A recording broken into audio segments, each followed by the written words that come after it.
Pessoal, entrando para mais uma live. Hoje vamos falar sobre fascite plantar. Por onde começar? Quando o seu aluno chega com fascite plantar, chega um paciente para você com fascite plantar, você sabe por onde começar seu tratamento? Se não, fica aqui nessa live que a gente vai falar sobre isso. A gente vai te mostrar por onde começar a reabilitar e a tratar uma fascite plantar. Sejam bem-vindos, boa tarde, estamos aí entrando na hora do almoço, então se você está almoçando, já almoça junto comigo para a gente aprender e entender um pouco mais sobre fascite plantar. Quem está aí, pode mandar manda esse aviãozinho para quem acha que pode curtir o tema, para quem acha que pode se beneficiar desse tema e também curtindo, aperta no coraçãozinho aí também que acaba chegando para mais pessoas. Então sejam bem-vindos. Vamos falar hoje sobre fascite plantar, por onde começar o tratamento. E aí, eu queria basicamente explicar, o porquê desse tema. Eu me inspirei, o tema veio à minha mente porque recentemente saiu um estudo mostrando que a fascite plantar, na verdade, um encurtamento ou uma tensão excessiva dos isquiotibiais aumentam as chances de ter fascite plantar em quase 9 vezes, em mais de 8 vezes. E aí, isso me preocupou, porque quando eu fui olhar o artigo, na verdade eles não estavam vendo tensão naquele músculo, e na verdade eles estavam vendo uma amplitude de movimento daquela musculatura. E aí foi quando eu me questionei, será que diminuição da amplitude de movimento é a mesma coisa de encurtamento? Não, tá? E é essa visão, é essa ideia que eu quero trazer aqui para vocês, porque toda vez que a gente vê redução da amplitude de movimento, que a gente vê, a gente associa a encurtamento, e eles não são a mesma coisa. Eu posso ter uma estrutura sem amplitude de movimento porque ela está muito alongada. E aí eu vou mostrar isso aqui para vocês. E aí, mais uma vez, deixar só eu fixar aqui comentário. Boa. Então, mais uma vez a gente vai quebrar alguns mitos, alguns entendimentos que os personal trainers têm de como reabilitar a fascite plantar, toda vez que chega alguém com fascite plantar, eu vou fazer mobilidade de cadeia posterior e mobilizar o tornozelo, fazer mobilidade de tornozelo, de pé e trabalhar fortalecimento do pé. Alguns ainda trabalham fortalecimento do pé. Porém, pode ser perigoso. Isso pode ser justamente a causa da disfunção, um excesso de alongamento. Pode ser que aquele alongamento que você está gerando para aquele seu aluno seja ruim, tá? E aí é o que eu vou mostrar para vocês, que nem sempre uma dor, uma disfunção é fortalecimento e é mobilidade. Muitas vezes, e algumas vezes isso já aconteceu comigo, aquela disfunção estava ocorrendo por um excesso de mobilidade, por um excesso de alongamento. E aí vou mostrar para vocês um pouco aqui. Como eu estava falando, o que me inspirou estar nessa live foi um estudo que saiu recentemente mostrando que uma diminuição da amplitude de movimento aumentava em quase 9 vezes a chance da gente desenvolver uma fascite plantar. E eu disse, eu preciso falar disso, porque as pessoas querem sempre associar a redução da amplitude de movimento como um encurtamento dessas estruturas, e onde na verdade não é. E eu vou falar disso porque isso já aconteceu comigo, Eu tinha uma aluna que ela me procurou com fascite plantar e a dor dela só piorava. Ela tinha ido para o médico e o médico tinha aconselhado ela fazer exercícios e também ela estava usando uma botinha. Essa bota ela usava para dormir e essa bota tinha como função alongar a cadeia posterior dela, Alongar o tornozelo dela. E aí ela passava a noite toda com aquela bota que forçava um pouco a dorsoflexão para alongar toda essa cadeia posterior do pé, do tornozelo. E aí ela sempre acordava pior, Ela tinha pioras e ao primeiro momento que ela me procurou, eu iniciei a avaliação dela. E o que é que eu constatei? Que quando eu avaliei a postura, ela tinha um plano escapular anterior. O que é isso, Igor? Plano escapular anterior é isso aqui, gente. É quando a minha escápula está mais à frente que o meu quadril. É isso aqui, ó. Quando eu sou caído, quando o seu aluno for caído para frente. Isso é um plano escapular anterior. E aí, o que é que acontece no plano escapular anterior? Eu tenho um super e um hiperalongamento dessa minha cadeia posterior, que fica sofrendo excentricamente. E aí, por ela sofrer excentricamente, ela vai criar uma sobrecarga no pé, uma sobrecarga na face plantar. E, muitas vezes, por eu estar em um estado de hiperalongamento, né? Por exemplo, meus isquiotibiais vão estar lá muito alongados, o tríceps sural também vai estar muito alongado. Quando eu for exigir mobilidade dessa estrutura, o que vai acontecer? Ele já está muito alongado, não vai me dar movimento. E é basicamente isso aqui que acontece, ó. Quando eu tenho um tríceps sural muito alongado e exijo uma dorsoflexão maior, ele já está no seu limite. Eu estou indo, ó, jogando e dorso, ele não consegue ir. E aí a primeira coisa que vem à mente da gente é: esse músculo é encurtado, ele tem uma tensão excessiva ali, eu tenho que fazer mobilidade e alongamento. Na verdade, não. Na verdade, aquele músculo já está com muito alongamento. Ele não está conseguindo gerar mais movimento porque ele já está no seu limite. E entender isso faz total diferença para você ter resultado ou não ao tratar uma fascite plantar. Ou muitas vezes vai fazer, como eu comentei com vocês aqui, o que aconteceu com uma aluna minha, que ela estava piorando a dor dela por causa de uma bota que promovia ainda mais alongamento. Então, eu geralmente não costumo fazer isso, né? Parar algum tratamento médico, alguma coisa, mas como era algo mais físico, né? Não era medicamentoso, era algo mais físico. A primeira coisa que eu pedi foi para ela cortar a botinha e comecei a fazer a avaliação que era necessária para ela. E aí eu vejo, ao invés os personal trainers de fazer uma avaliação, tentar entender por que aquela fascite plantar está sendo gerada, porque ela está sobrecarregando, está gerando aquela dor, eu vejo muita gente indo direto para o simples, que é fazer alongamento. Né? Geralmente fascite plantar é um alongamento, é um encurtamento da musculatura, ou muitas vezes já entrar com a liberação miofascial sobre o pé. Pode, muitas vezes, até resolver naquela situação. Uma liberação miofascial vai reduzir, vai aumentar a nutrição para a face plantar, vai aumentar a propriocepção, melhorar o deslizamento a curto prazo, de um dia para o outro, pode melhorar a fascite plantar. Porém, não vai tratar a causa. Não vai tratar a origem daquela disfunção. E nem sempre, como eu falei para vocês, a origem da disfunção é um excesso de alongamento. Então, quando a gente for chegar um aluno com fascite plantar para a gente, a primeira coisa que a gente tem que fazer são 2 passos, tá? O primeiro passo é a avaliação postural. Eu preciso entender se aqueles tecidos estão encurtados, né? Se aqueles tecidos estão hiperalongados. Eu preciso entender se ela tem um plano escapular anterior ou um plano escapular posterior. E não só isso, na avaliação postural, eu preciso também tentar entender como é que está o pé dela. Porque se ela tem um pé val ou um pé mais varo, isso influencia e muda o tratamento. E isso não só te faz ter mais resultado, vai fazer você ter um resultado mais rápido, mas como isso também te dá uma segurança. Eu vou saber por onde começar. Eu vou saber o que estou fazendo. E não simplesmente fazer o que todo mundo faz, que é a mobilidade.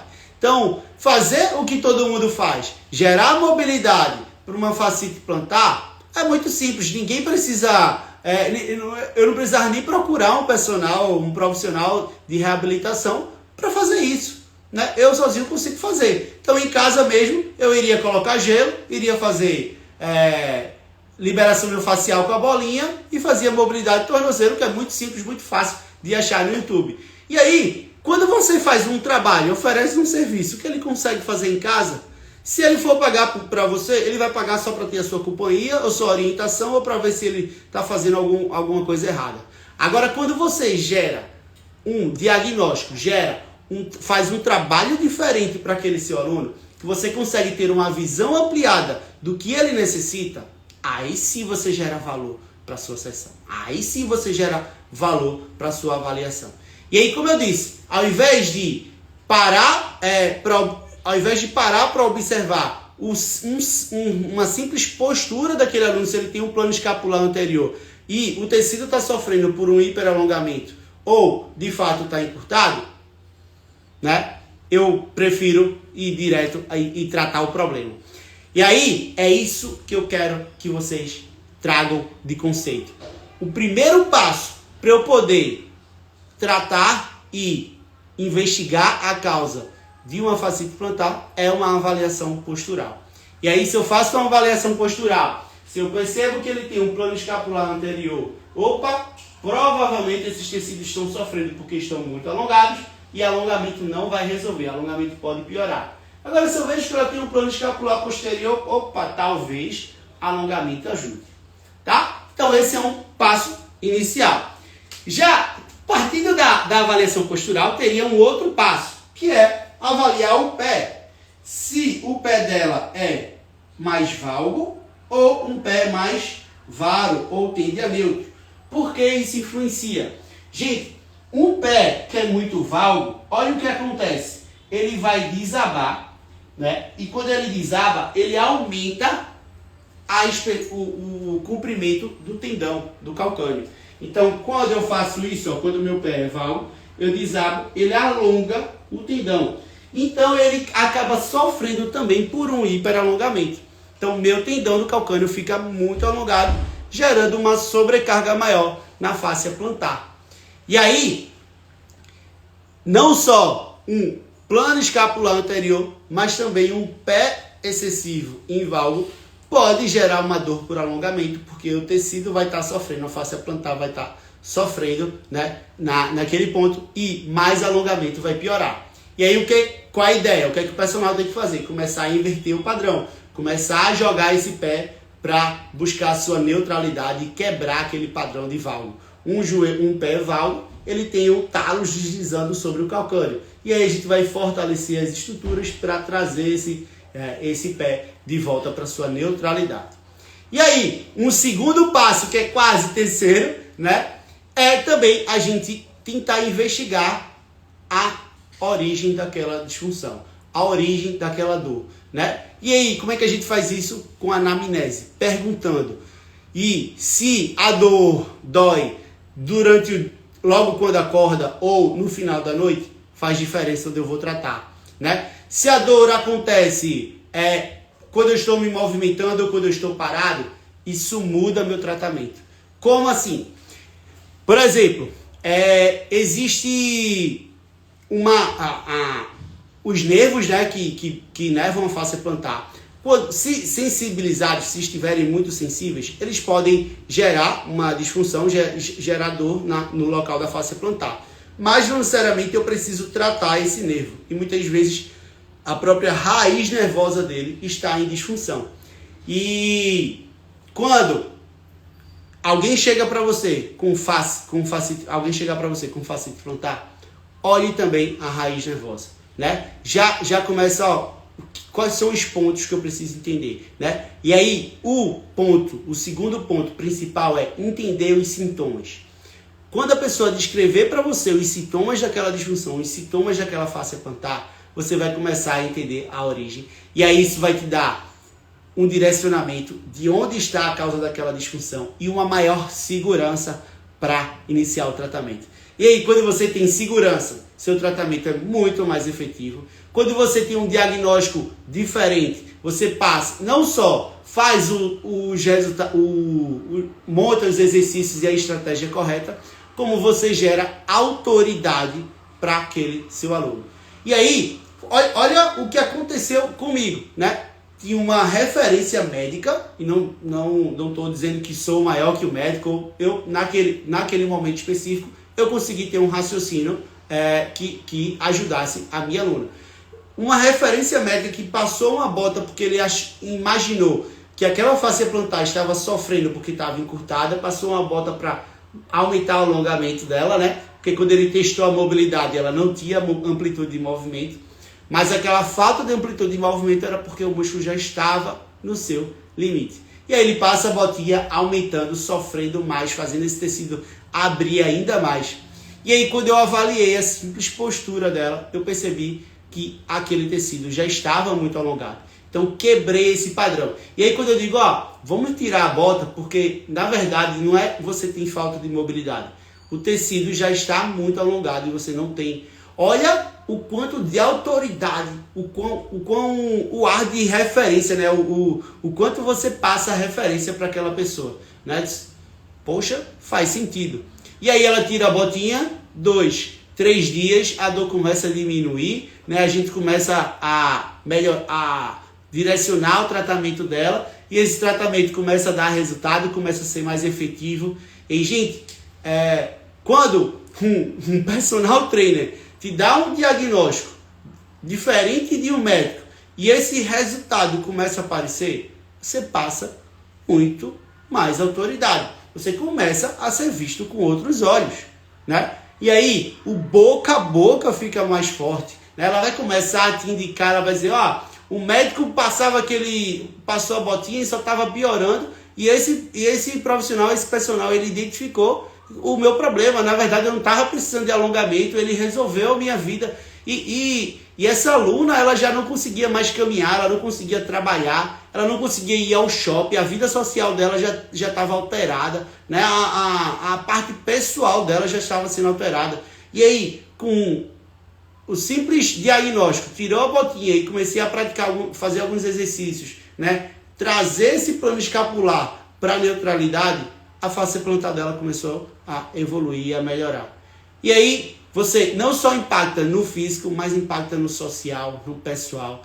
E aí, o ganho que você tem com aquele aluno, né? Ele não vai simplesmente... E é o nosso objetivo, né? Trazer qualidade de vida para as pessoas. Mas você vai trazer uma transformação muito maior do que só aquela física. A gente traz uma transformação na qualidade de vida do nosso paciente, do nosso aluno, gente. A gente traz uma qualidade de vida na vida social dele. E aí, quando ele começa a voltar a ter vida social, começa a andar no shopping, né? Quando ele volta a fazer as atividades que antes ele não conseguia, porque você ajudou, eu não vejo outra solução, eu não vejo outro caminho a não ser uma super indicação, um boca a boca muito forte. Então, pensem nisso, parem de fazer mais do mesmo, vamos ter um raciocínio clínico eficiente, vamos pensar de forma eficiente.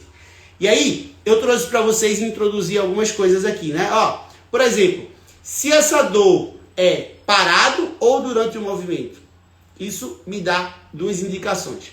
Parado, geralmente é uma dor de origem visceral. E aí, eu tenho alguma víscera que está comprimindo alguma estrutura, não permitindo que alguma estrutura se mova muito bem, ou pinçando algum nervo. E aí, pode ser, por exemplo, que a raiz nervosa dos músculos dos nervos que inervam a face plantar sai lá de L2 até S2, tá? Então, nessa raiz nervosa, se eu tiver alguma compressão, alguma falta de movimento, né, se tiver alguma alteração estrutural ali, eu posso gerar uma hipersensibilidade nesse local que vai reverberar lá no meu pé, na face plantar. Então, se a pessoa mesmo deitada, né, passou o dia deitada, não fez nada que utilizou muito o pé, não fez muito movimento, e ainda assim essa face plantar ataca, provavelmente é visceral. E aí, olha o quanto isso te bota à frente do mercado. Olha, quando você entendeu, eu passei o domingo ontem todinho deitado e mesmo assim eu senti dor. Opa, acendeu um sinal de alerta aí para você. Você já vai investigar como é que estão os tecidos viscerais, se eles estão impactando ou não naquela disfunção. E se eles estão impactando, você vai soltar aqueles tecidos, enquanto um outro profissional, um outro personal, iria simplesmente colocar mobilidade para ela para ajudar naquela fascite plantar, ele não ia ter resultado, ele não ia trazer resultados rápidos, ele não ia criar a percepção de autoridade, de referência no que faz, enquanto você, com uma simples frase, você soube identificar a causa daquela disfunção. Né? Você foi direto e certeiro. E aí você, quando é direto e certeiro, você é muito mais assertivo, né, nos resultados, você tem muito mais segurança no que faz, você sabe que está indo para o lugar certo, seus resultados começam a aparecer, e aí vem aquela paz, né, de comecei o tratamento pelo lugar certo. Ó, os sintomas estão me dizendo por onde eu preciso tratar. Agora, se essa dor se dá durante o movimento, pode ser ou disfunções musculares, pode também ser o encurtamento ou fraqueza daquelas estruturas do pé. Então, trabalhar movimentos de fortalecimento, trabalhar movimentos de alongamento, caso, claro, depois de uma avaliação, pode sim ajudar e contribuir. Então, quando é muscular, quando é fraqueza ou alongamento, essa dor vai se dar durante o movimento, tá? Quando eu estiver me movimentando. E o que acontece para vocês, por exemplo, diferenciar entre um encurtamento e um alongamento? Uma dor de alongamento é uma dor que é como se estivesse rasgando, sabe? É uma dor que queima mais. Uma dor de encurtamento, de tensão, né, de pontos gatilhos, é uma dor mais pontual. É uma dor que toda vez que ele pisar ele vai sentir. Ele não tem essa sensação de rasgar. Então essa diferenciação também é importante para a gente entender. Agora, se for uma dor que acontece durante o dia, não dói nada. Né? Mas quando está no final do dia, na tarde, depois que no final do trabalho, pode ser que seja disfunções posturais. A gente tem captores que regulam a nossa postura. Então a gente tem captores, sensores, que recebem informações no pé, né, para regular a nossa postura, nos olhos e na boca, tá?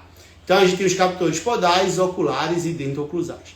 Quando esses captores do pé não conseguem mandar uma informação boa para o sistema nervoso central, para o sistema vestibular, ele vai regular com uma informação ruim. E aí eu fico com uma disfunção postural, meu corpo todo sobrecarregado durante o dia. Aquele pé que não está mandando uma boa informação, que está causando o problema, ele vai começar a sobrecarregar. E no final do dia, que é quando eu usei muito o meu pé, quando eu fiz uma corrida, quando eu fiz uma caminhada, aquela dor vai piorar. Então, dor que piora no final do dia pode ser disfunção de face plantar.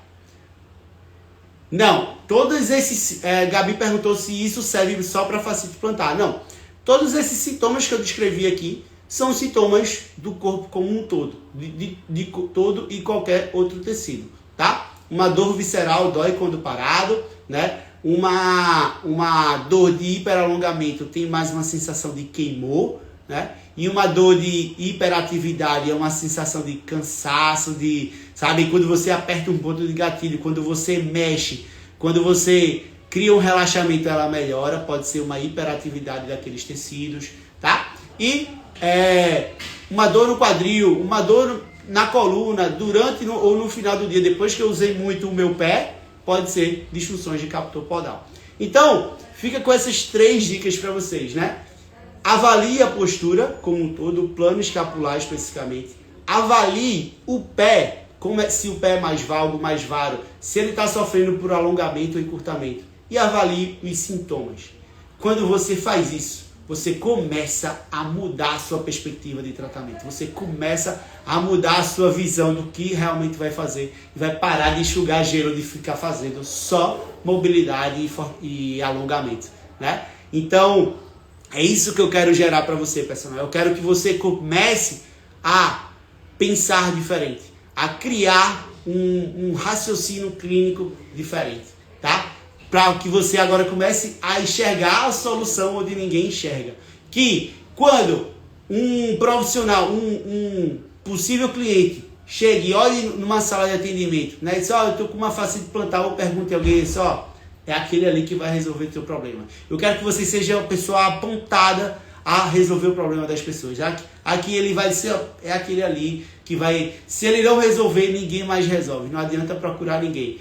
Ou muitas vezes o que já aconteceu comigo, infelizmente, de uma pessoa estar treinando com outro personal do meu lado, não evoluir, não melhorar, e aí ela perguntar, questionar outras pessoas, dizer que está com dor, e essa pessoa me procurar. Imagina a vergonha que é um personal, não, para muitos não são, porque eles não trabalham com reabilitação, não é o foco deles, né? Muitos querem trabalhar com hipertrofia, mas imagina um personal que reabilita, não consegue dar conta daquele resultado, não consegue trazer resultado para aquela pessoa e aquela pessoa procura outro personal que está na mesma academia, no mesmo ambiente.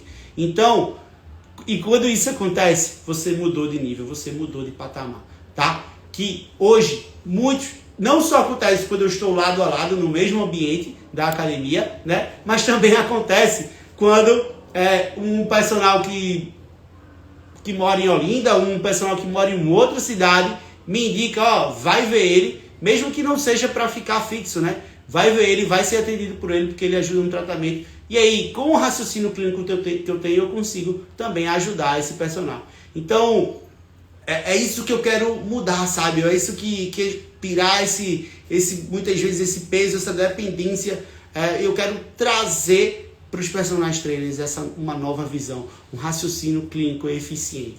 Então, parem de fazer mais do mesmo. E para a gente finalizar aqui, eu queria só gerar um entendimento, né? Não adianta só a gente ter um raciocínio clínico bom, a gente trazer resultados para aquele aluno, mas também durante o nosso treino, durante os nossos movimentos, mas também a gente precisa dar algumas recomendações para acelerar aquele processo. E aí a primeira coisa que acontece quando alguém chega para você com uma fascite plantar eu comprei uma sandália mais fofinha, ou eu estou usando uma palmilha, aí ele vai treinar com uma palmilha fofinha. Gente, isso faz só o pé ser mais cego, ele cegar mais.